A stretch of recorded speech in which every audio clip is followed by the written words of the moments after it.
Ang tapak at sigurado naman ito.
Ay lubos na nagpapasalamat sa iyo lahat, aking mga anak, sapagkat hindi ninyo pinapabayaan ang gawain ninyo.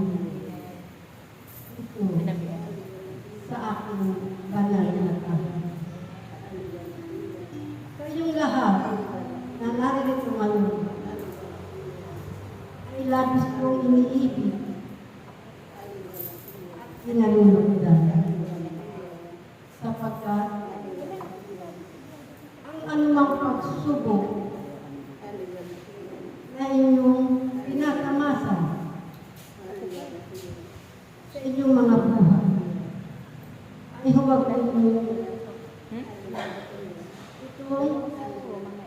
Dalawa. papansinin, sapagkat ako ang inyong amang Yahweh, ang siyang magbibigay sa inyo ng proteksyon. Ang inyong mga nakaramdaman sa inyong pangangatawan, yan ay aking pinahintulutan upang makita ko ang aking mga anak na aking pinakamamahal na handang bigay ng kanilang oras, panahon upang ako ay kanilang mapaglingkuran. Aking mga anak, ang lahat ng ito ay aking nakikita at babasa sa inyong mga puso at kalooban. Bagamat kayo ay dumadaan sa kahirapan, ngunit itong mga kahirapan na inyong nararamdaman sa inyong mga buhay, ito ay mayroong kaakibat na pagpapala sa inyong mga buhay. Sapagkat ang inyong ginagawa at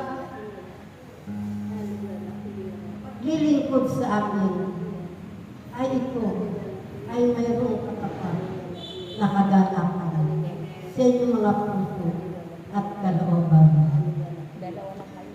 Ang anumang inyong nararamdaman, aking mga anak, ay huwag ninyo itong ingkimin sa inyong mga puso at kalooban, sapagkat ito ay isa lamang pagdadarang sa inyo, aking mga anak. Magpatuloy kayong maglingkod sa inyong amang makapangyarihan, sapagkat ako si Yahweh, ang inyong amang pinaglilingkuran. Kailanman ay hindi magagapi ni luman.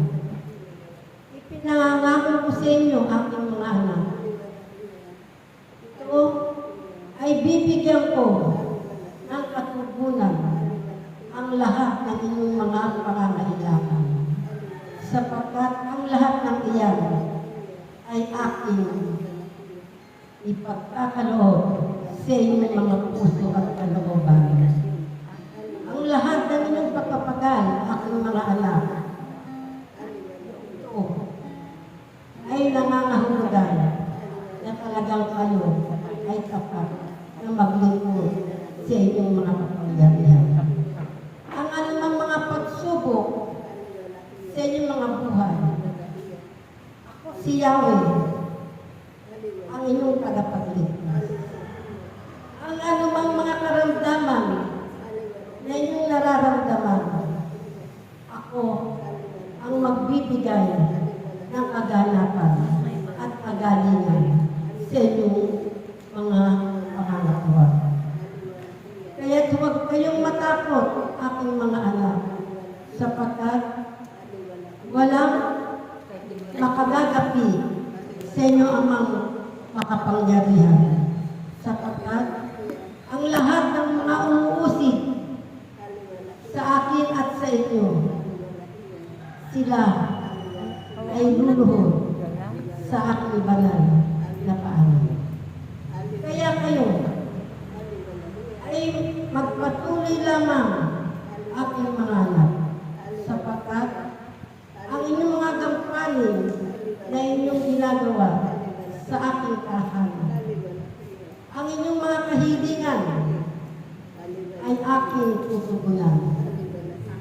Kaya ang lahat ng ito, aking mga anak, ay inyong papurihan, sapagkat ako si Yahweh, si Yahweh, si Yahweh ang magbibigay ng kalutasan sa inyong mga pangangailangan. Kaya aking mga anak, ako'y nalulugod sa inyong lahat lahat sapagkat bagamat mainit, sinusulong ninyo. Ngunit ito ay inyong paglilingkod sa akin. Nangangahulugan ang init na ito ay simbolo ng init ng inyong pagmamahal sa inyong amang makapangyarihan. Umulan man, o dumating man ang anumang unos sa inyong mga buhay, ako, ang inyong ama, ang siyang magbibigay sa inyo ng katugunan na inyong lahat ng pangangailangan. Sapagkat ang ulan na iyan ay simbolo na kayo ay hinuhugasan sa inyong mga kasalanan. Kaya, kayong lahat na narito sa aking kahanan, binabati ko kayo ng malaking pagmamahal at pag-ibig na nagmumula sa akin. Ako si Yahweh, si Yahweh, si Yahweh, ang inyong lamang paglilingkuran at sasambahin. Kaya, aking mga anak, kayo ay aking tinatagubilinan. Kayo ay magtulungan. Sapagkat kayo ay aking nang naturuan. Tulungan ninyo ang bawat isa, lalong-lalo na ang inyong punong lingkod at ang kanyang katuwang, na siyang tutulong sa inyong mga pangangailangan. Kaya tandaan ninyo ang inyong amang makapangyarihan kailanman ay hindi susuko sa lahat ng anumang mga sa lahat ng mga dumarating na pagsubok sa inyo.